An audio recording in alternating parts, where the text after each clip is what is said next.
마태복음 92번째 시간입니다. 결혼과 이혼의 성경적 원리에 대해서 함께 말씀을 나눕니다. 자, 오늘 1절을 먼저 같이 읽습니다. 예수께서 이 말씀을 마치시고 갈릴리에서 떠나 요단강 건너 유대 지경에 이르시니. 자, 예수께서 이 말씀을 마치시고 그 앞입니다. 마태복음 18장 21절로 35절까지 말씀을 마치시고 갈릴리 지방을 떠나 가시는 거예요. 그러니까 문장의 구조를 볼 때 마태복음 18장 12절로 시작해서 19장 2절까지 연결되는 부분이 같습니다. 베드로가 예수님께 질문을 했죠. 형제가 죄를 범하면 7번까지 용서해 주면 됩니까?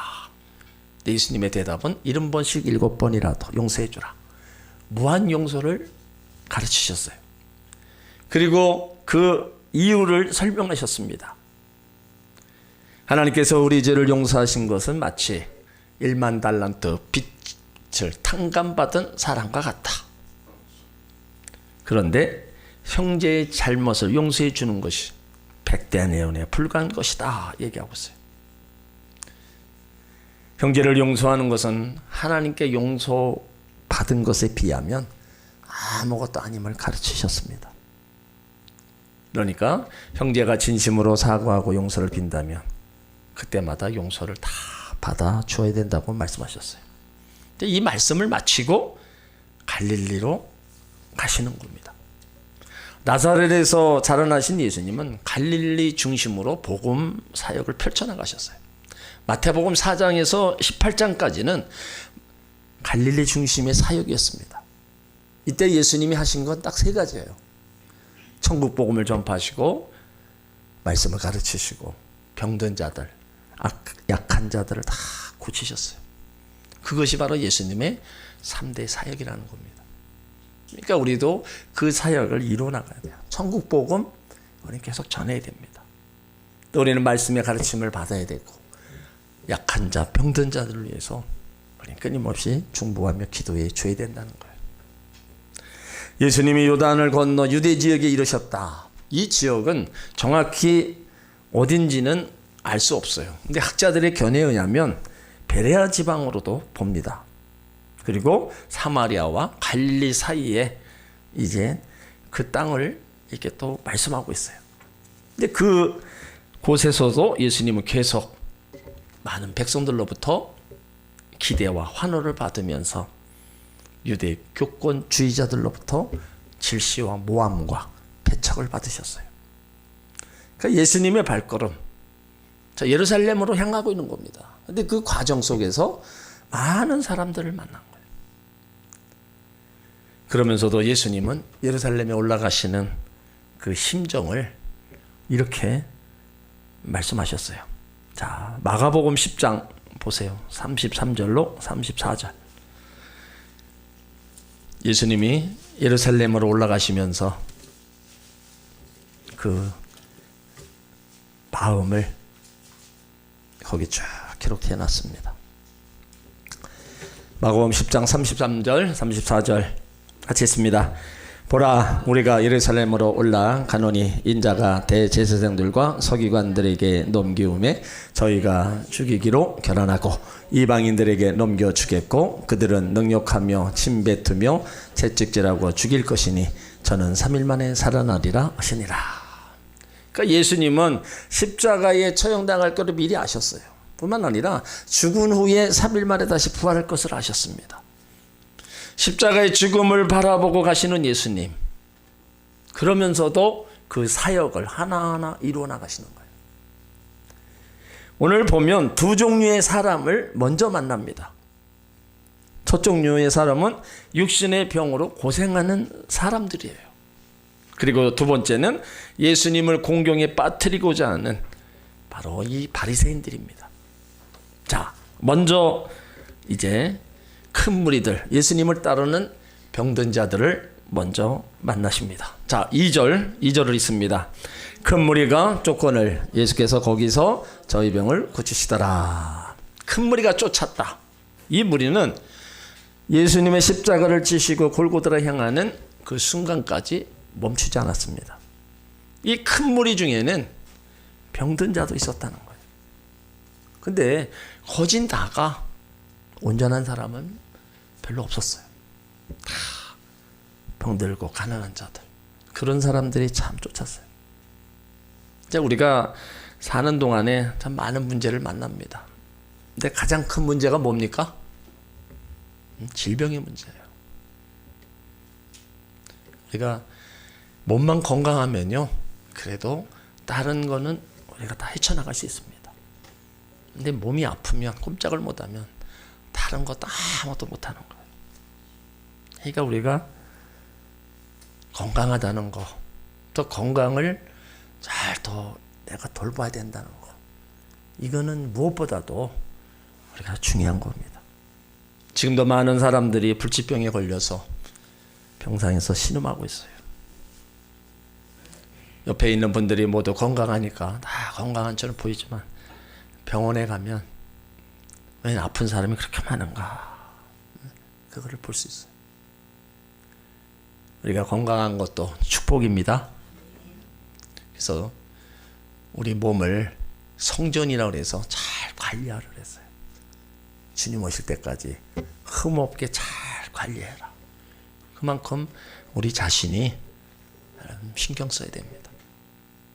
내 몸은 누가 신경 써야 돼요? 내가 신경 쓰는 거예요. 제가 늘 강조해요. 여러분, 밥 안 먹으면요 기운이 없습니다. 기운이 없으면 다 귀찮고 누워있는 거예요. 근데 누워있다 보면요 사람의 근육은요 다 빠지는 거예요. 그래서 살이 흐물흐물한 게 근육이 다 빠져서 그런 거예요. 근육이 없으면 못 걸어요. 우리가 걷는 게 근육의 힘입니다. 그래서 돌아다니라는 거예요. 부지런히 걸을 수 있을 때 돌아다니는 게 내 근육도 키우고 힘도 얻는 거예요. 그렇지 않으면 그냥 누워있다 보면 꼼짝 못해요. 그러니까 잘 드시고 돌아다니고. 저희 장인어른이 93세인가 4세 돌아가셨는데 소식하시고 밥만 먹으면 그 학교 운동장을 매일 도는 거예요. 그것도 어슬렁어슬렁이 아닙니다. 엄청 빠른 걸음으로 도는 거예요. 응? 정말로 그 나이 때까지 건강하게 가시는 것도 참 저는 다 드시고 그냥 잠자리 드시고 가셨어요. 참 그만큼 자기 몸을 돌본 겁니다. 그러니까 우리가 내 몸을 내가 돌보지 않으면 그 누구도 돌볼 사람이 없어요. 여러분 자녀들도 부모님이 건강하셔야 좋아합니다. 병 들어서 누워 있어 보세요. 좋아하는 자는 하나도 없습니다. 아무튼 여러분도 나이가 점점 우리 몸이 이제 고장날 부분 때가 많이 있어요. 그러면 물론 병원에 가서 다시 약 먹고 뭐 이렇게 회복돼서 가지만 그만큼 더 관리를 잘해야 된다는 거예요. 더 몸에 더 신경을 쓰시길 바랍니다. 예수님은 그래도 질병이 있는 사람들을 정성껏 치료해 주셨어요. 거기서 저희 병을 고치시더라.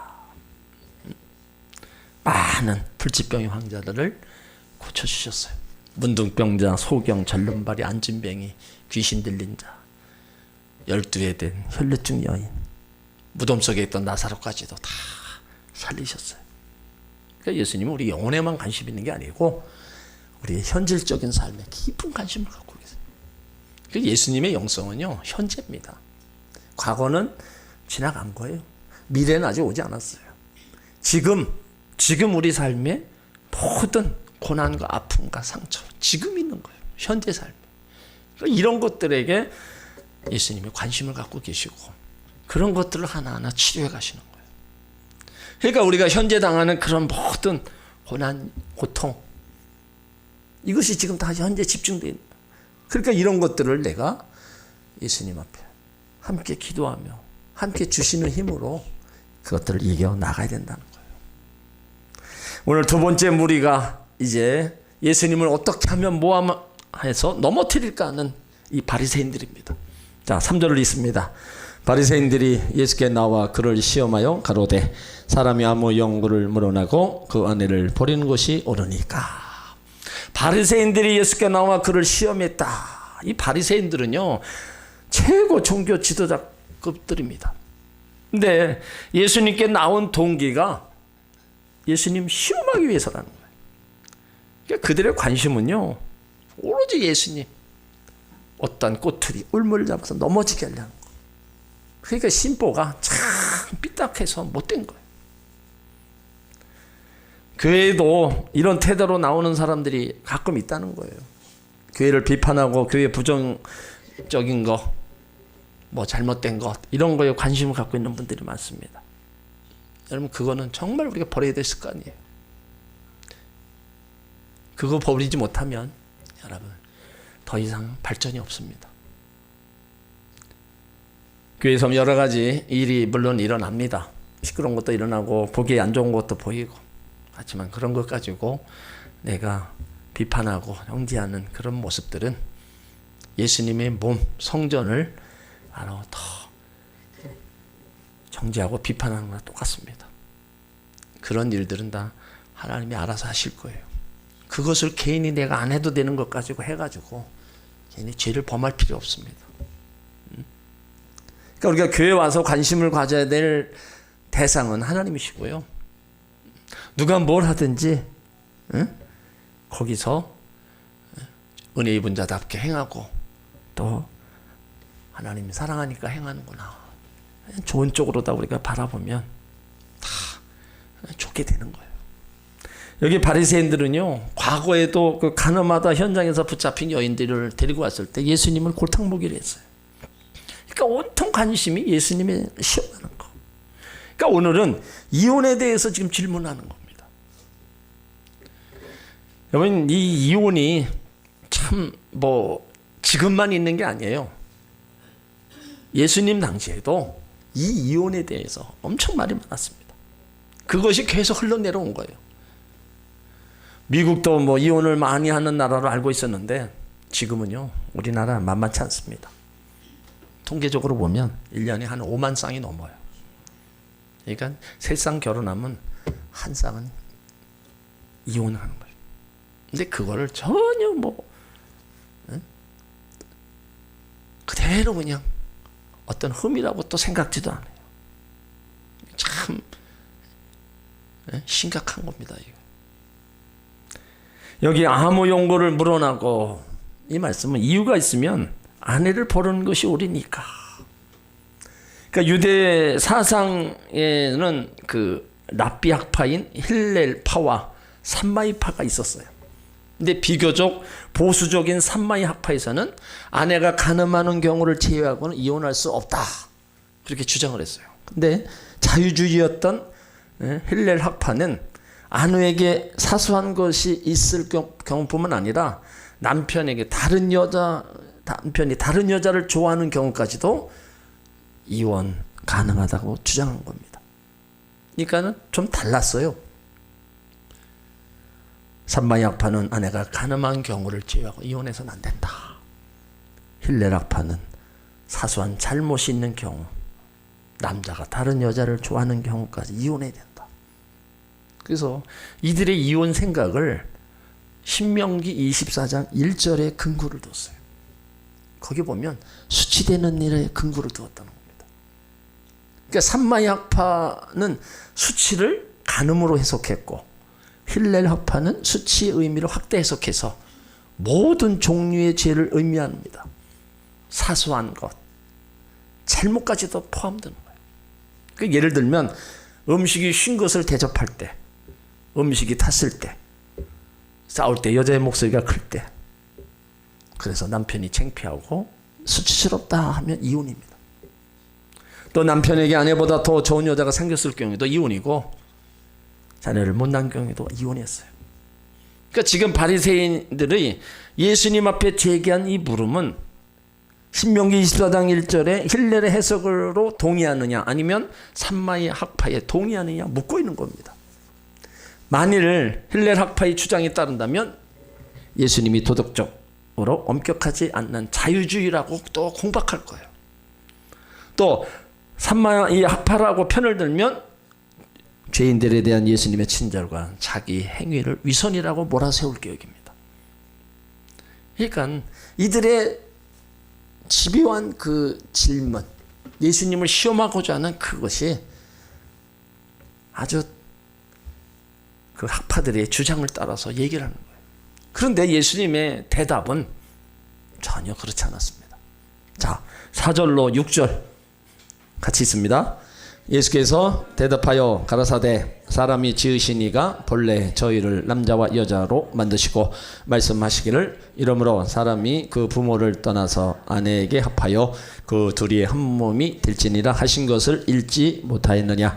이러한즉 둘이 이제 둘이 아니요 한 몸이니 그러므로 하나님이 짝져 주신 것을 사람이 나누지 못할지니라 하시니. 참 사람의 만남은 참 중요하죠. 특히 좋은 배우자를 만나는 건 축복이고 은혜입니다.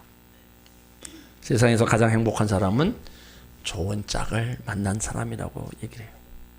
스펄전 목사님도 남자에게 제일 좋은 재산은 좋은 아내와 건강이다. 여러분들이 그렇게 하고 계십니까? 남자에게 제일 좋은 재산은 좋은 아내와 건강. 그럼 좋은 아내가 되고 건강하면 남편에게는 제일 좋은 재산이라는 거예요. 근데 이 아내는 여호와께로 난다. 자, 잠언 19장 14절을 보세요.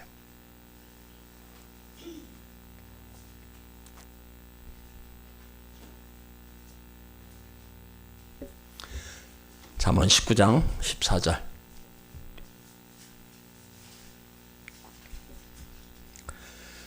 같이 있습니다. 집과 재물은 조상에게서 상속하거니와 슬기로운 아내는 여호와께로서 말미암느니라. 슬기로운 아내, 좋은 짝을 말하는데 좋은 짝은 하나님이 주셔야 받는다. 여러분들이 다 좋은 짝 되시길 바랍니다. 우리가 부모에서 밑에서 자라는 기간은 한 20여 년쯤 밖에 안 돼요. 근데 짝을 만나서 가정을 이루고 함께하는 시간은 최소한 5, 60년이 됩니다. 물론 장수하는 분은 더 오래 가요.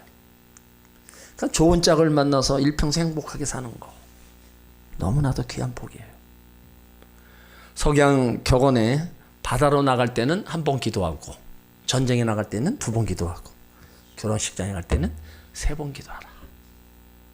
참 맞는 얘기예요. 결혼은 바다의 항해보다도 전쟁보다도 더 치열하고 위험한 모험이라는 거예요. 근데 이 결혼 제도를 하나님 만드신 거예요. 세상에는 하나님 만드신 기관이 3개 있습니다. 하나는 가정이고 국가고 교회예요. 그런데 우리가 기억해야 될 거는 이 3 기관 중에 가장 기본적이고 가장 중요한 기관이 가정이라는 겁니다. 교회가 있기 전에 가정이 먼저 만들어졌어요. 그러니까 가정이 깨지면요, 나라도 깨져가는 겁니다. 사회가 무너져가고. 가정이 깨지면 교회도 무너져가는 거예요. 그러니까 그 기본 틀이 되는 게 바로 가정이라는 거예요. 하나님께서 에덴을 창설하시고 그곳에 교회를 세운 게 아니라 한 가정을 복되게 만들어 주셨어요. 그래서 결혼의 유래를 보면 창세기 2장 24절에 이러므로 남자가 부모를 떠나 그 아내와 연합하여 둘이 한 몸을 이룰지라. 결혼은 인류의 시작이라. 태초에 하나님 인류를 지으시고 부부로 짝지어 에덴 동산에 살게 하셨습니다. 하나님은 창조자가 되시고 결혼의 주례자도 되시고 또 새 가정의 후견자도 되시고. 요즘에는 결혼해도 주례사가 없습니다. 참 세상 문화가 참 대단해요. 교회가 따라가질 못해요. 둘이 손 붙잡고 가든 어떻게든 시아버지나 뭐 장인어른이 주례사를 하든 뭘 하든 줄이 아는 사람이 없어요. 목사님들은 찾아볼 수도 없고 뭐 다른 스승이나 뭐 학교 뭐 선배됐던 그런 분들 줄이 아는 분들. 여러분들은 어떻게 생각하세요? 응? 이런 부분을. 그러니까 자녀들이 그냥 세상의 문화에 그냥 같이 가는 거예요. 그냥 같이. 근데 그거를 부모님들이 또 못 말립니다. 참 안타까워요. 부부는 한 몸을 이루는 것이라고 했습니다. 창세기 2장 23절에 아담이 가로되 이는 내 뼈 중에 뼈요 살 중에 살이라 이것을 남자에게서 취하신즉 여자라 칭하리라 하니라. 그러니까 부부는 한 몸이요 두 몸이 아님을 보여주는 겁니다. 한 몸을 이루었다는 것은요 몸만 하나가 아닙니다. 생각도 마음도 뜻도 하나라는 거예요. 그리고 부모가 먼저가 아니라 부부가 먼저입니다.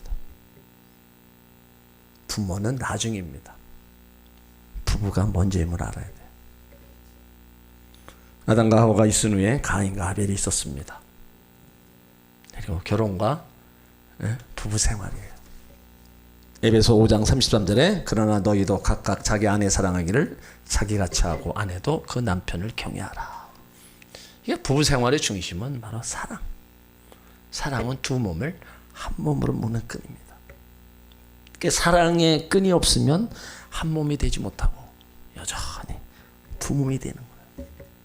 그러니까 요즘 이혼율이 많은 게 완전한 사랑의 끈으로 묶지 못하고 불완전한 정욕의 끈으로 결합하였다가 정욕의 끈이 끊어지면 파탄의 비극을 초래하는 거예요.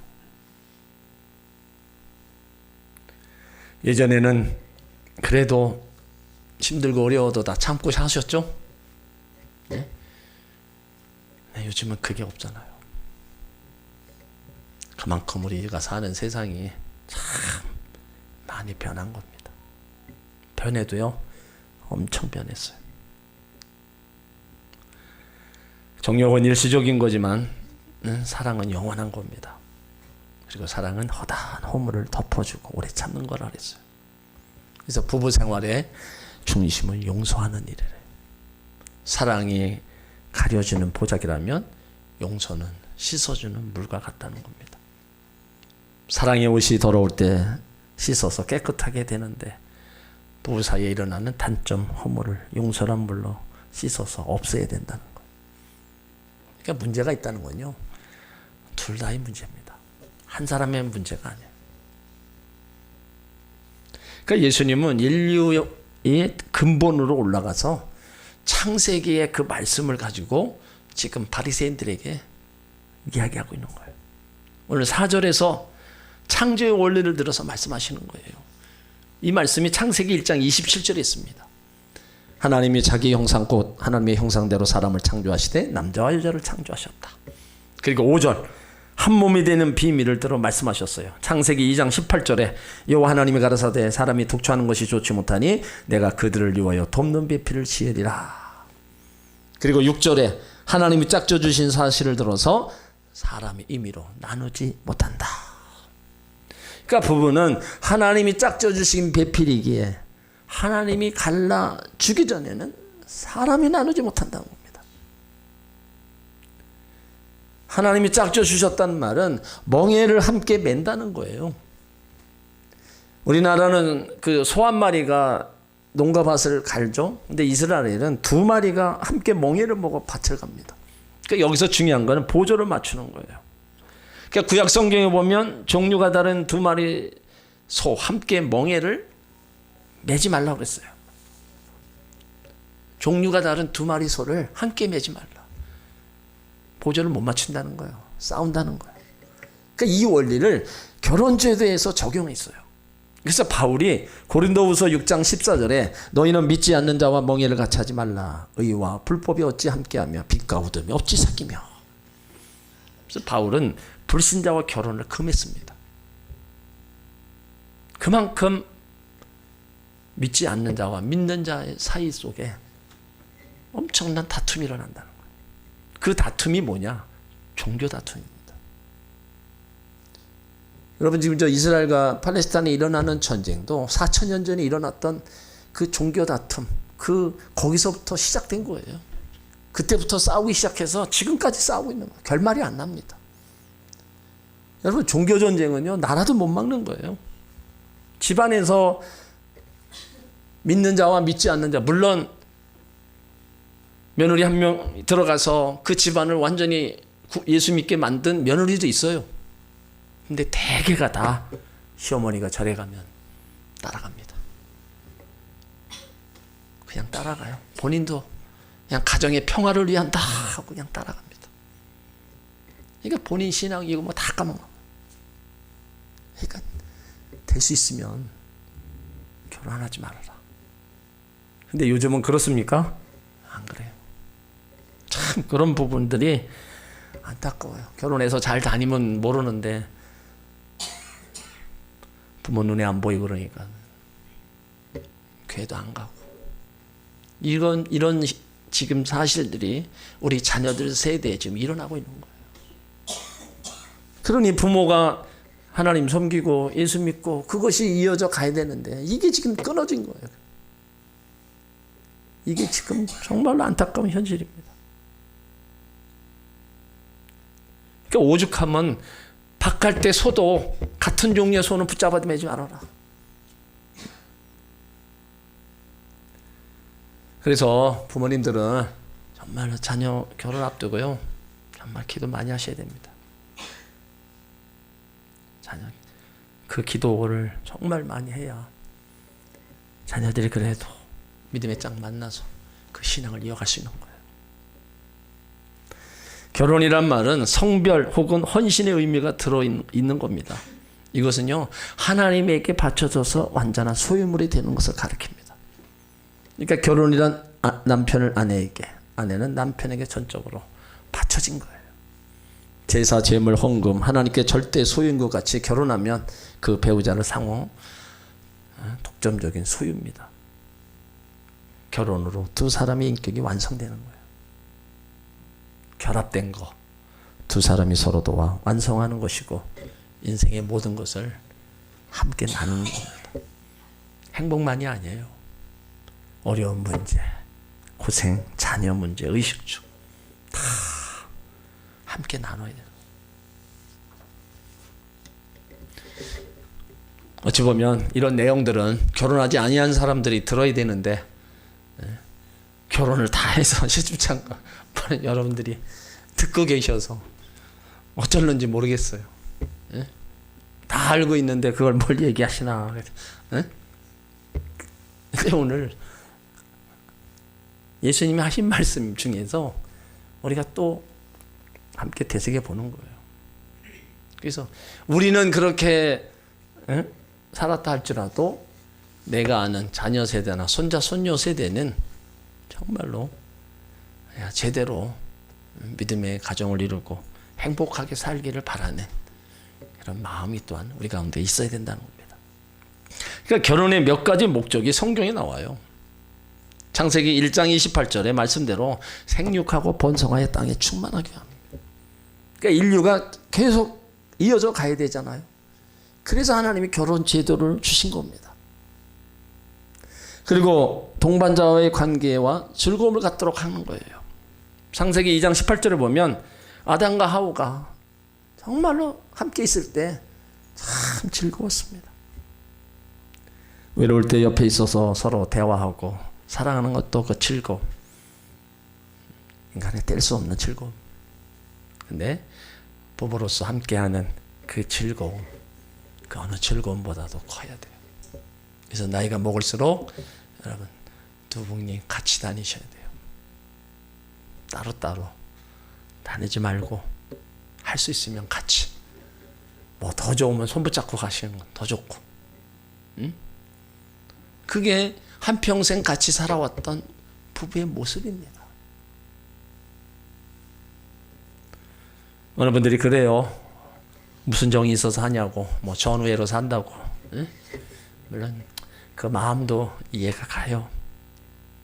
그래도 한편으로 하나님이 내게 짝져주신 배필이다, 그렇게 생각하고 그냥 미우나 고우나 지금까지 그래도 같이 살아왔다면 남은 생에도 그렇게 좀 살아가야 되잖아요.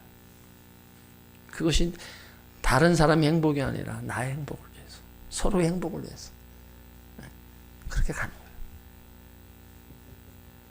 조금만 마음을 좀 좋은 쪽으로 약간 좀 방향을 좀 바꿔보시길 바랍니다. 또 하나님께서 결혼 제도를 주신 이유는 고린도전서 7장 1절로 6절에 보면 간음하는 것을 피하기 위해서라고 했어요. 사람이라는 것은요, 누구나 성적인 충동이 있습니다. 근데 결혼하지 아니하면 그 충동을 억제할 수 없어요. 그러다 보니까 간음죄나 음행죄를 저질러. 이런 거 짓지 않도록 하기 위해서도 결혼 제도를 두신 겁니다. 또 결혼을 통해서 예수 그리스도가 우리의 신랑이요, 우리는 신부됨을 또 의미하는 거예요. 구약 성경을 보면 전쟁이 자주 일어나고 많은 남자들이 전쟁터에 나와 싸우다 죽었어요. 남자들의 숫자는 여자들 숫자보다 절대적으로 부족했습니다. 그뿐만 아니라 옛날에는 가족이 많아야 노동력을 확보할 수 있다. 그래서 많은 자녀를 낳았습니다. 그러다 보니까 자연이 일부 다처제로 일반화되고 말았어요. 일부 다처제. 구약에도 또 물론 지금도 저 중동 쪽에는 일부 다처제가 허락됩니다. 그러다 보니까 인간의 마음이 점점 타락하게 되고 아내가 마음에 안 들면 그냥 때리고 괴롭혀서 내버리는 거예요. 많은 여인들이 학대를 받으면서 고통 중에 살게 됩니다. 그러니까 학대를 받으면서도 고통을 당하며 살기보다 차라리 이혼하는 것이 낫다 생각했기 때문에 모세는요, 하면 안 되는데 어쩔 수 없이 이혼 증서를 써주고 헤어질 것을 허락해 줬어요. 자, 7절을 보세요. 여짜오되 그러하면 어찌하여 모세는 이혼 증서를 주어서 내어버리라 명하나이까. 그러니까 모세가 이러면 안 되는데 오죽하면은 고통당하고 아픔당하는 그 여인들을 보니까 차라리 이혼 증서를 써주고 이혼해라, 그거예요. 자, 신명기 24장을 한번 찾아보세요.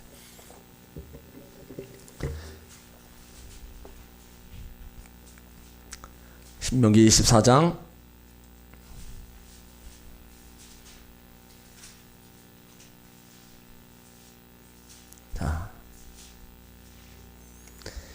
1절로 4절,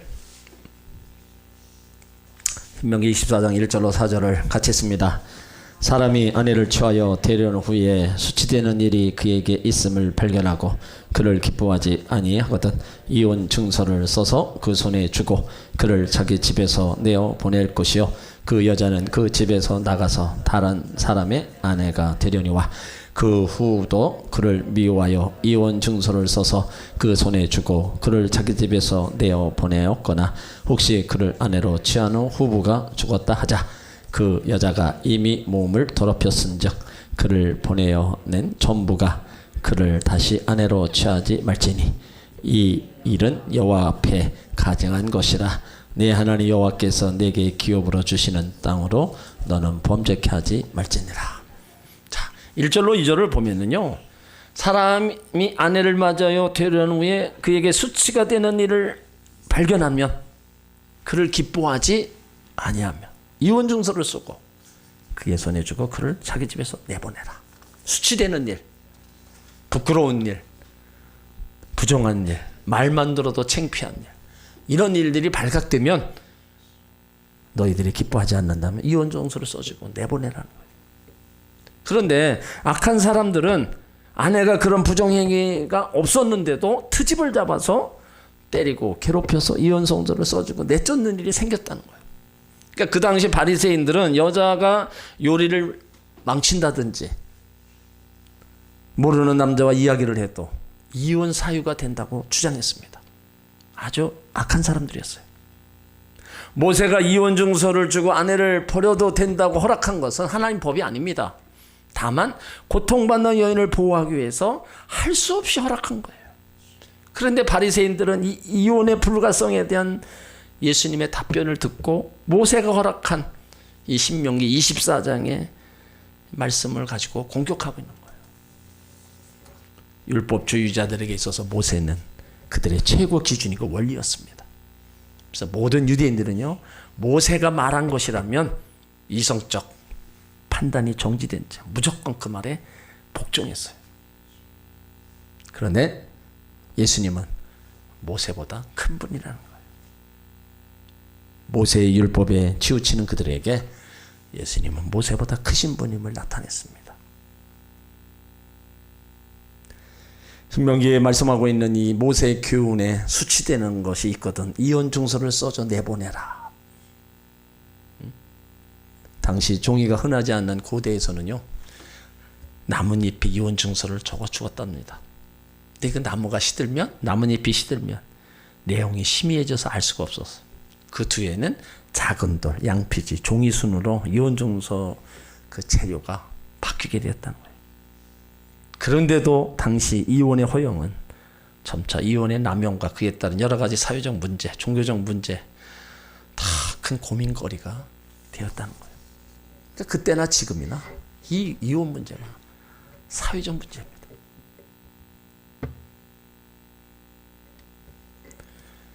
모세가 사람들의 완악한 마음을 인하여 아내 내어버리는 것을 허락했으나 본래는 그렇지 않다. 예수님 말씀하십니다. 자, 8절을 읽습니다.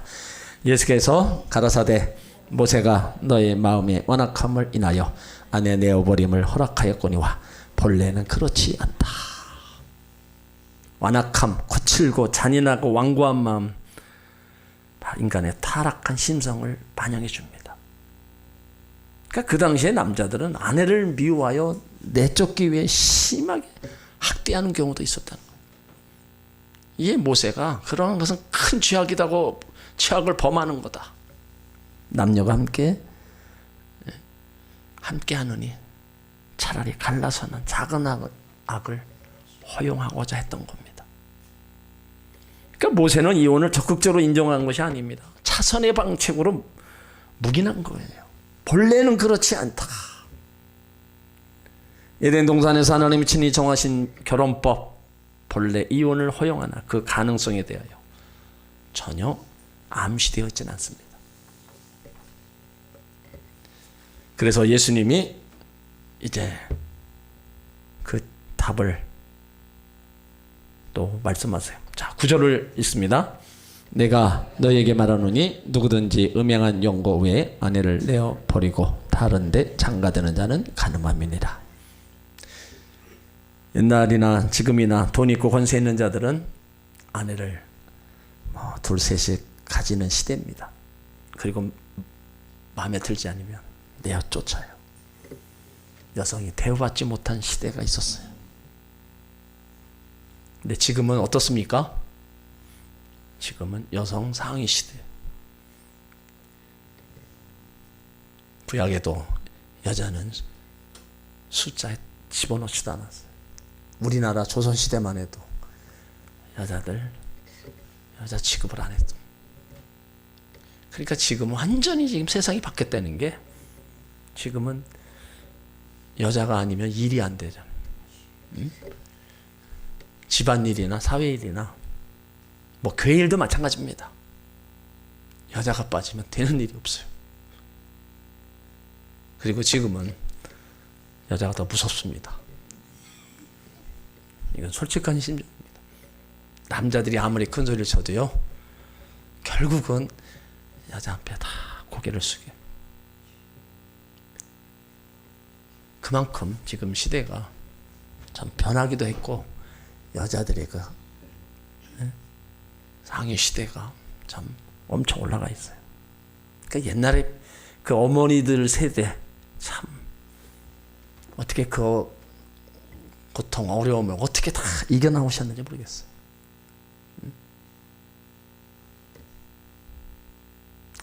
여성이 대우받지 못하는 시대에는요, 음행하는 여자도 극히 드문 시대였습니다. 그런데도 여자를 내어버리는 사람들이 많이 있었어요. 내가 너에게 말하노니 모세의 권위를 초월한 예수님의 절대적 권위로 절대적 윤리를 가르치고 있는 겁니다. 이혼의 조건이 뭐예요? 음행한 용고입니다. 음행은 부부 계약이 해약될 수 있는 충분한 조건이에요. 자, 10절을 읽습니다. 제자들이 가로되 만일 사람이 아내에게 이같이 할진대 장가 들지 않는 것이 좋사옵나이다.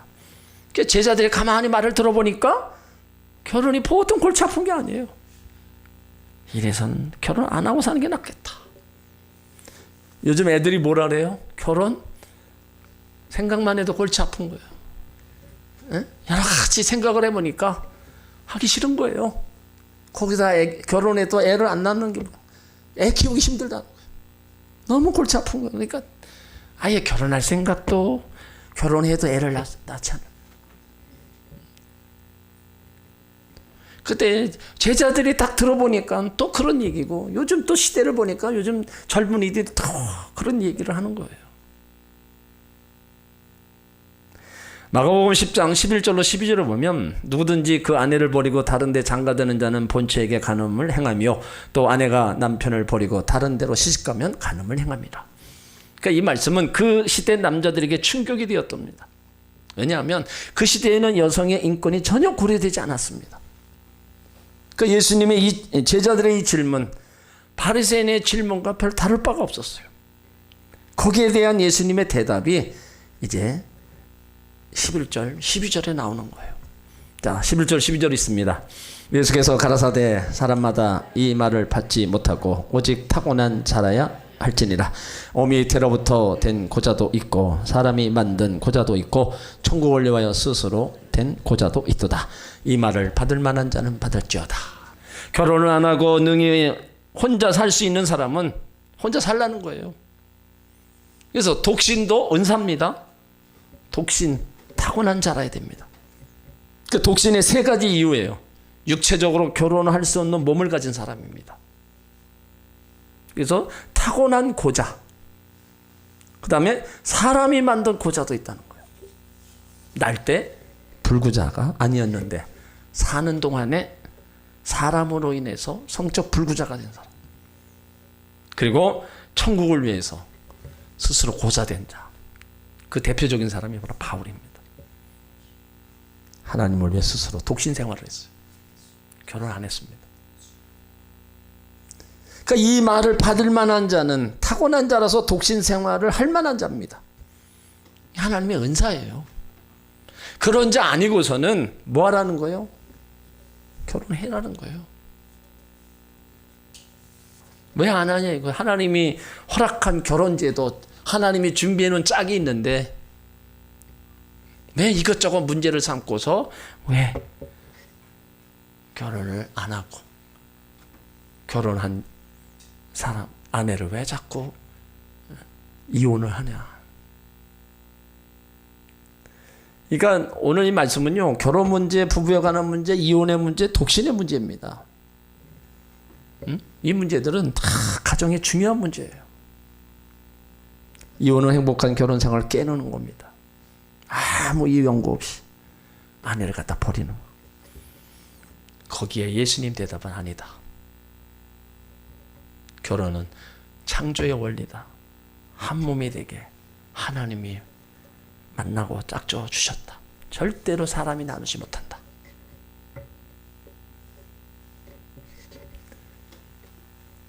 아름다운 믿음의 가정을 부모님들이 이루고 자녀들이 또 믿음의 가정을 이룬다는 건 참 행복한 겁니다. 그런 모습들이 부모들 모습 속에서 또 자녀들의 삶 속으로 계속 또 이어져 가야 돼요. 그래서 그 모습은 바로 하나님이 그렇게 만들어 주신 겁니다.